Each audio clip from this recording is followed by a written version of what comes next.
실과 수업을 시작하겠습니다. 오늘은 개인정보와 지식재산보호에 대해서 이야기를 나누어 볼까 합니다. 여기 보면은 생각열기에 세 가지 그림이 나와 있어요. 1번, 2번, 3번 읽어보면서 여러분 어디에 해당되는지 한번 생각을 해봅시다. 먼저, 나는 걸을 때 스마트폰을 전혀 보지 않는다. 2번, 스마트폰을 보면서 걷다가 넘어진 적이 있다. 3번, 스마트폰을 보면서 걷다가 차에 치일 뻔한 적이 있다. 여러분은 이 세 가지 중에서 어디에 해당되는지를 한번 생각해 보세요. 선생님 같은 경우에는 거의 보지 않는 편인데 한번 버스 시간을 확인하거나 아니면은 음악을 잠깐 끄거나 하다가 넘어진 적이 있어요. 그래서 이번에 해당이 됩니다. 이런 이야기를 왜 하냐면요. 이 스몬비라는 이런 요즘에 신조어가 생겼다고 해서 같이 알아보려고요. 스몬비란 스마트폰과 좀비의 합성어로 스마트폰에 빠져서 주변 상황을 인식하지 못하고 좀비처럼 흐느적 걷는 사람을 말한다고 합니다. 길을 걷다 보면 그런 사람들 많이 볼 수 있죠? 스마트폰에만 눈을 고정하고 몸이 그래서 걸어다니다 보면은 빠르게 속도를 내지도 못하고 또는 주변 물체를 인식하지 못하는 경우가 있잖아요. 그래서 그림 숫자가 3으로 갈수록 좋지 않다는 건 당연히 알겠죠? 여러분은 이런 일이 없었으면 하는 생각에서 한번 짚고 넘어가도록 하겠습니다.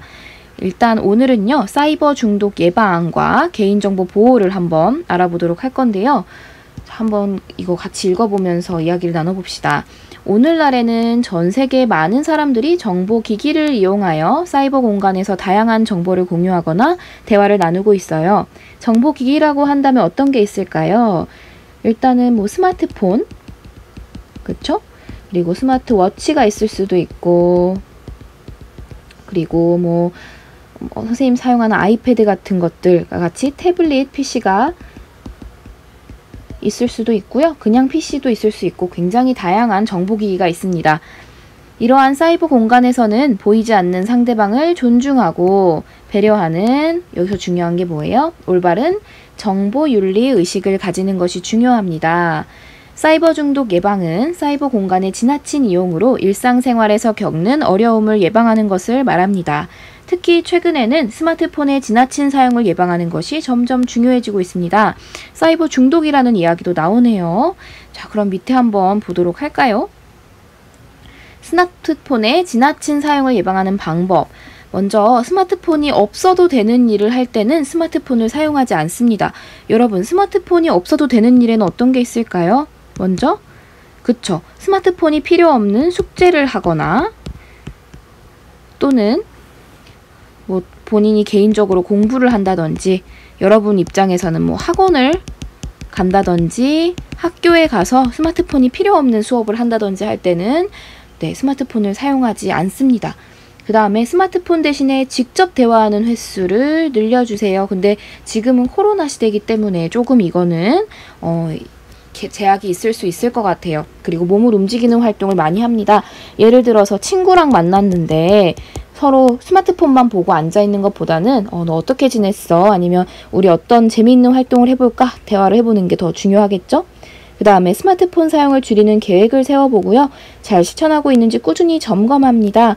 이거는 사실 어려울 수 있지만 이 정도만 해도 될 것 같아요. 내가 스마트폰 오늘 몇 시간이나 썼지? 또는 가끔씩 아이폰은 그런데 다른 폰은 모르겠어요. 스마트폰 얼마나 사용했는지 스크린 타임이 뜹니다. 그러면 내가 이번 주에는 보통 몇 시간 이상 했구나, 또는 어제보다는 좀 덜 했구나, 이런 것들을 그래도 점검을 해보는 게 굉장히 중요하답니다. 그래서 이론적으로는 이렇게 한번 알아보았고요. 자, 이제 중요한 게 뭐냐면요. 개인정보가 굉장히 중요해지는데요. 개인정보는 이름, 생일, 주민등록번호, 집주소, 취미 등 나와 다른 사람을 구분하게 할 수 있게 해주는 정보를 말한다고 합니다. 만일 다른 사람이 나의 개인정보를 가지고 나쁜 일을 한다면 나뿐만이 아니라 많은 사람에게 피해를 줄 수가 있어요. 따라서 소중한 개인정보가 다른 사람에게 유출되지 않도록 보호해야 되는데 이를 개인정보 보호라고 합니다.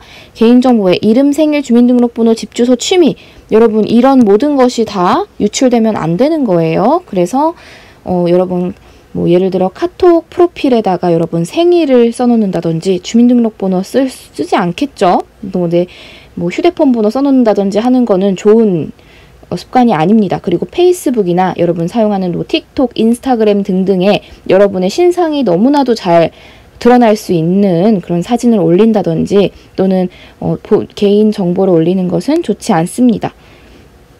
사이버 공간에서는요, 이런 개인 정보가 쉽게 유출될 수 있어요. 그래서 어떤 사이트 같은 경우에는요, 이런 회원가입하는 그런 양식이 있어요. 그래서 밑에 이거를 회원가입 같은 거 클릭을 하면은 이때 사용했던 모든 본인의 개인 정보가 그런 안 좋은 기관으로 넘어가는 그런 이상한 사이트들이 있어요. 그래서 이런 거 함부로 아무것도 여러분 알아보지 않고 쉽게 뭔가 영상을 볼 수 있다든지 해서 이런 사이트에 가입을 해서는 안 되고요. 이렇게 유출이 됐을 때는 여러분 계좌가 다 털릴 수도 있고 여러분 부모님이나 여러분의 뭐 친구, 동생들까지 전부 다 유출이 한 번에 다 넘어갈 수가 있습니다. 여러분의 휴대폰을 해킹할 수도 있고 그래서 개인정보 보호하는 방법을 알고 실천해서 피해를 예방해야 됩니다. 선생님이 앞으로 뒤에 보여주는 영상에 그런 게 나올 거예요. 자, 한번 이거 체크를 해볼까요?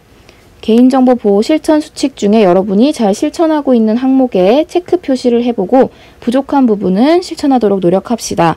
먼저, 나 또는 다른 사람의 개인정보를 아무에게나 알려주지 않습니다.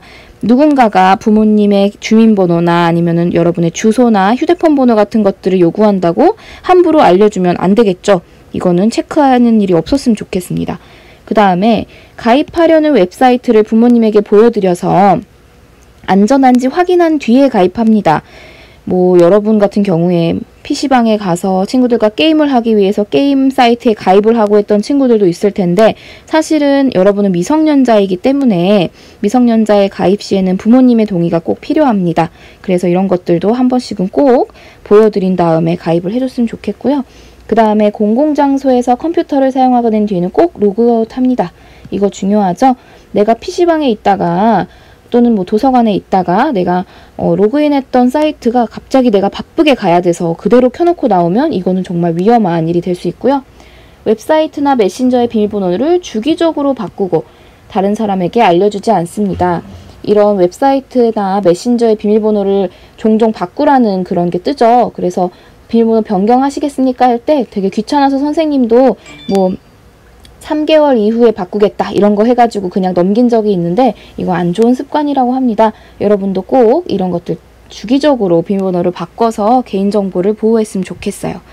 그 다음에 이 뉴스 기사도 한번 읽어본 다음에 영상을 보여주도록 하겠습니다. 자, 다음 뉴스 기사를 읽고 개인정보 보호를 위한 실천 방안을 토의해 봅시다. 자, 게임머니 줄게, 초등학생 속여 소액 결제 사기, 이러고 정말 많이 일어나는 일이라서 같이 읽어봐야 됩니다. 온라인 게임에서 여러 명의 초등학생을 속여 소액 결제 사기를 친 사람이 경찰에 붙잡혔습니다. 범인은 온라인 게임 채팅으로 초등학생들에게 휴대전화 인증을 도와주면 게임머니를 주겠다고 속여 학생 부모의 개인정보를 알아낸 뒤 부모의 휴대전화 번호로 문화상품권과 각종 쿠폰을 소액 결제했습니다. 피해 금액은 모두 6천만 원에 달했습니다. 라고 되어 있어요. 불과 이거 2016년에 있었던 일이고요. 이때는 지금보다 4년 전이기 때문에 이런 수법이었지만 지금은 더욱더 교묘하고 아주 악랄한 방법으로 이런 사기를 치기 시작했어요. 여기에서 소액결제 사기라는 거는 그런 거 있잖아요. 여러분 뭐 게임 회원을 가입해야 되는데 회원 가입을 하다 보면은 부모님의 정보가 필요한데 당장 부모님이 승인을 해주지 않아. 또는 부모님의 휴대폰 인증을 따야 되는데 그런 게 어려우니까는 게임 채팅으로 내가 너네 부모님 대신에 너 인증 시켜줄게. 대신에 너 나한테 뭐 부모님 휴대번호만 보내봐. 이런 식으로 해서 휴대전화 번호를 보냈어요. 그러면 이제 부모님의 휴대폰을 터는 겁니다. 그래서 뭐 부모님 휴대폰을 해킹해가지고 또는 여러분의 그런 정보를 다 따내가지고 부모님이나 주변 사람들한테 접근해가지고 뭐 문화상품권 이런 것들을 좀 알려주세요 이런 걸 얘기할 수가 있다는 거죠. 그래서 여러분 절대로 모르는 사람이 게임 채팅이나 또는 일반 메신저에 들어와가지고 말을 걸면서 이런 거 부탁한다고 해서 들어주면 안 되고 여러분 정말 돈에 관련돼서는 중요하게 생각을 해야 됩니다. 자, 그래서 일단 이론적으로는 여기까지 이야기를 해보았고요. 지식재산보호는 이전에 다뤄봤기 때문에 넘어가도록 하겠습니다.